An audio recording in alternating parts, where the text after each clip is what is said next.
Hey guys, it's Heather here, and today I'm going to be going over the Town Hall 9 upgrade plan. I also want to let you guys know that we've opened up our 10th Kingdom clan called Black Badgers, which appropriately enough is a Town Hall 9 only clan. So we're looking for Town Hall 9s who aren't rushed and max Town Hall 8s preparing themselves to go to Town Hall 9. So this video is going to be really important for you Black Badgers. This guide is going to get intense. There's a lot to cover, so if you have any questions, be sure to download the Bindle app in the iTunes or the Google Play Store, and then join me at #ClashTutor so you can ask any questions you have for upgrading your Town Hall. Just click the link in the sidebar on this video and it'll take you to it. I'll leave a link in the description as well. If you want to tell your clan about this video, you can tell them to go to ClashTutor.com/up9. Hopefully you've watched my Town Hall 8 upgrade video, which you can view at ClashTutor.com/up8, because the principles are the same. These videos are for those of you in war clans who are focused on doing really well at war and helping your clan win. If you don't care about war and you're a farmer, then do whatever you want. Farmers simply just upgrade what you use, keep your builders busy, keep your resources pumped into the most expensive thing you can build, and keep your resources low. But if you are focused on war like I am and all my clans are, this video is for you. Because Town Hall 9 done incorrectly is a clan war killer, and no one wants to be the reason for bringing your whole clan down. Before you start your Town Hall going to 9, make sure you are completely maxed. That includes your walls. And you are a rock star at Town Hall 8. This applies to any Town Hall upgrade. There's never any benefit to jumping to the next Town Hall level. I'm sure you're thinking, well, I get xbows and they're super powerful and they'll stop everyone. No, they won't. People will roll right over you and your low-level walls and your puny defenses and crush your xbows. It will be a total Hulk smash. Am I right or am I right? Resources are always easier to get and keep at lower Town Hall levels. Seriously, have you farmed a lower Town Hall? It's crazy loot. Don't go to the next level thinking the loot will be better. I know what you're thinking because I've heard it over and over again, but I'll have 2 level 6 drills and I'm tired of Town Hall 9s being able to take my loot. Well, guess what? You're not going to be too happy when you have Town Hall 10s coming in, taking your loot, and way more of it. You need to be strong, and you also need to be an effective attacker.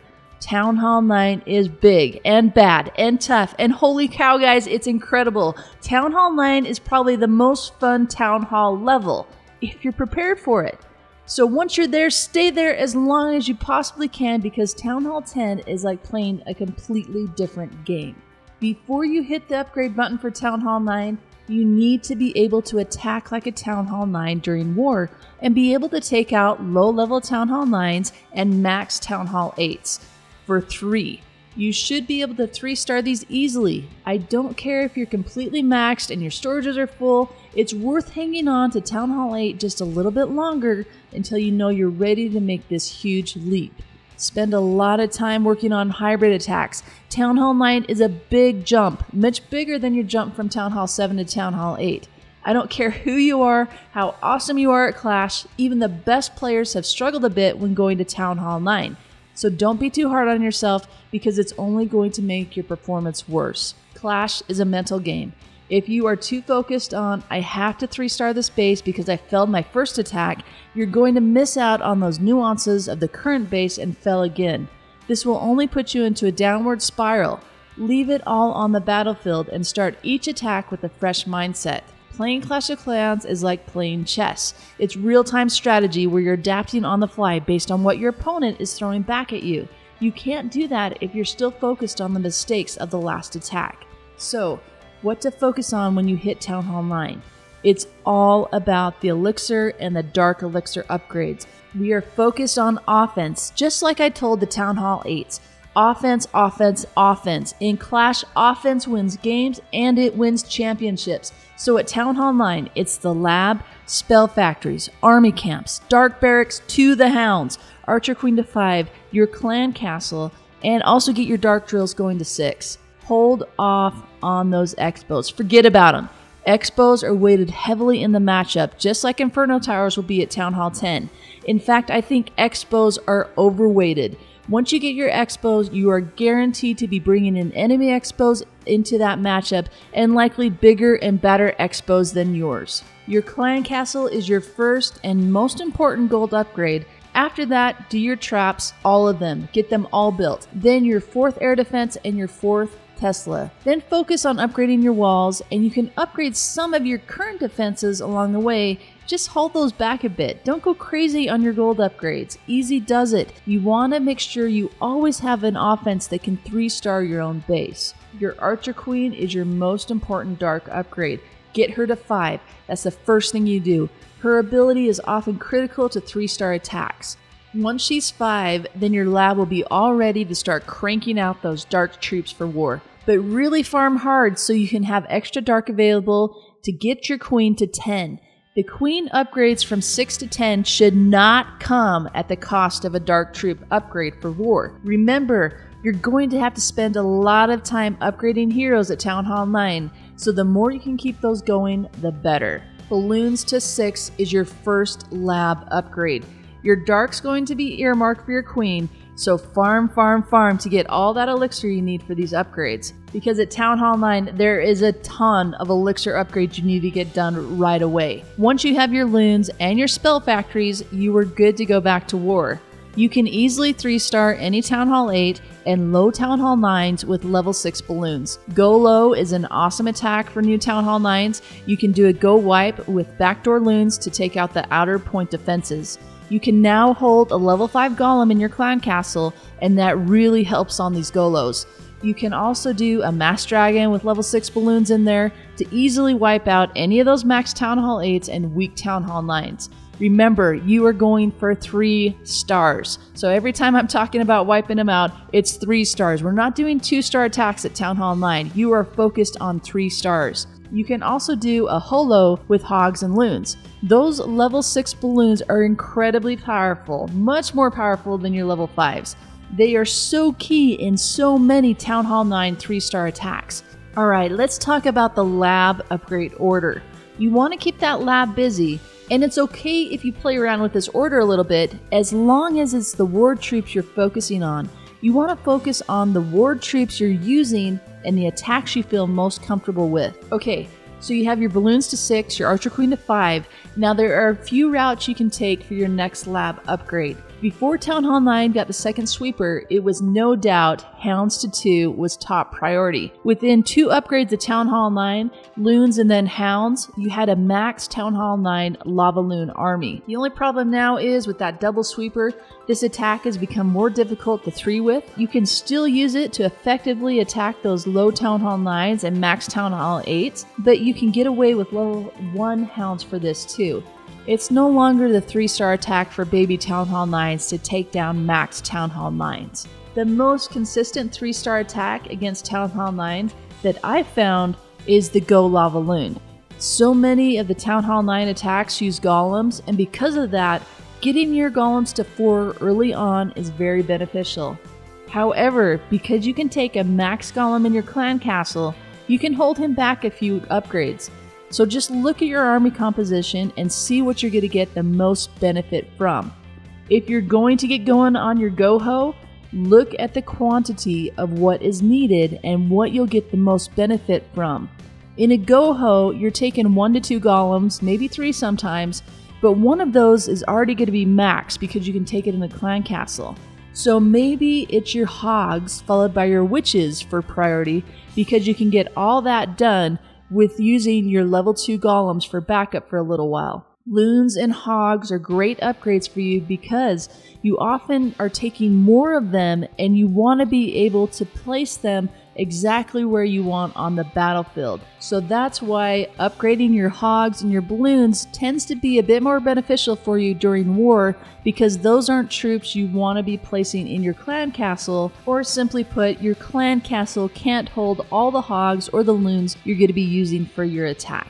So think about what kind of attack you want to focus on first. My assumption is it's going to be ground attacks. That may be what you're most comfortable doing Town Hall 9.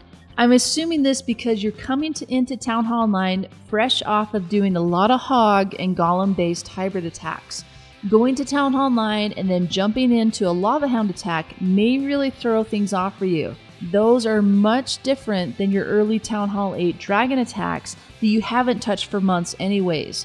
So with that in mind, my personal upgrade plan for the lab is the following order. Loons to 6, Hogs to 5, Hound to 2, Golem to 3, Witch to 2, Golem to 4, and then get your haste up to 2 at some point. And then really the rest doesn't matter. Just keep leveling up the stuff that you use for war that brings the most benefit. That means you're going to be leveling up your heal and your jump spell before you do your archers and your barbarians. Always plan to have enough resources for the next upgrade. If you mess up and you're short on resources, don't do something crazy like upgrade your minions because they're cheaper and you're just trying to keep your lab going.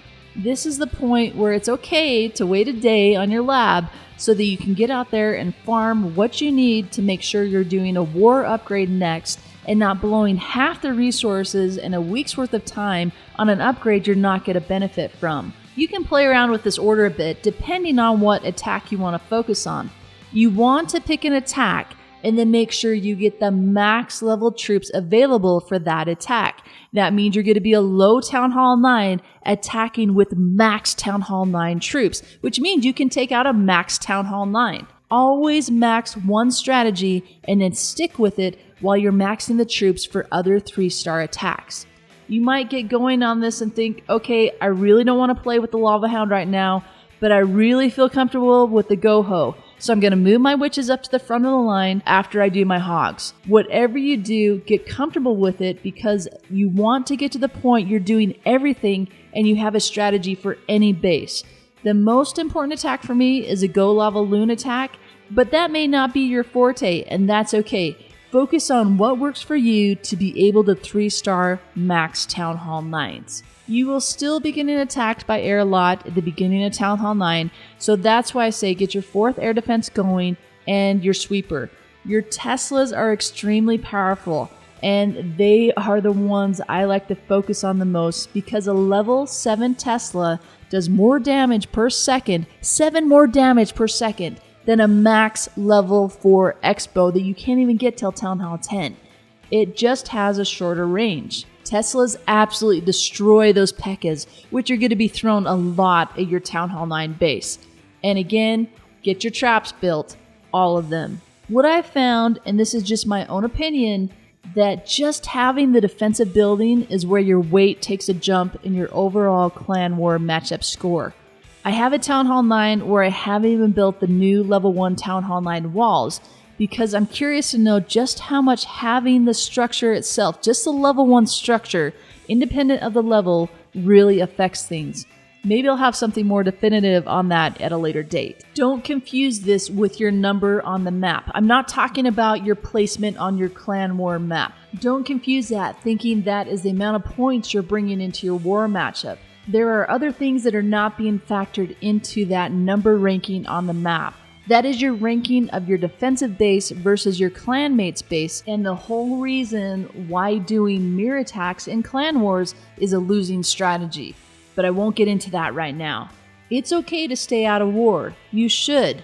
Don't go to war without your heroes or without your spells. Being able to offset your spell factories by only upgrading one at a time gives you a potential advantage if you do want to go to war. You could go to war with 4 earthquakes to act as your jump and haste to act as your rages. This is up to you to determine how effective you can be during war during those upgrade times. For me, I just stay out of it. You will have to farm an incredible amount of dark elixir for heroes and dark troops. So you may need to throw in some farming type troops during your upgrades to make sure your lab is always going while you're saving the dark for the next war troop upgrade. Upgrade only what you use and what you're going to get the most benefit from. If you are barching to farm, there isn't a huge difference between leveling up your barbarians and your archers. You may just have to search a little longer to find those neglected mines and pumps, but it'll be well worth it to keep your lab working on war troops. You can always spend your extra loot upgrading walls and keeping your builders busy doing non-defensive upgrades like storages and even your traps. Just hold back on those xbows until you have some strong war troops that can 3-star what you're bringing into the matchup. In early Town Hall levels, always get your mines, pumps, and drills maxed out. This is easy loot for you to collect twice a day when you may not have the time to farm, and it gives your builders something to do. I never covered that in the Town Hall 8 video, but the first upgrades I do are always the mines and pumps. They don't affect your war game, and you get a huge return on the investment.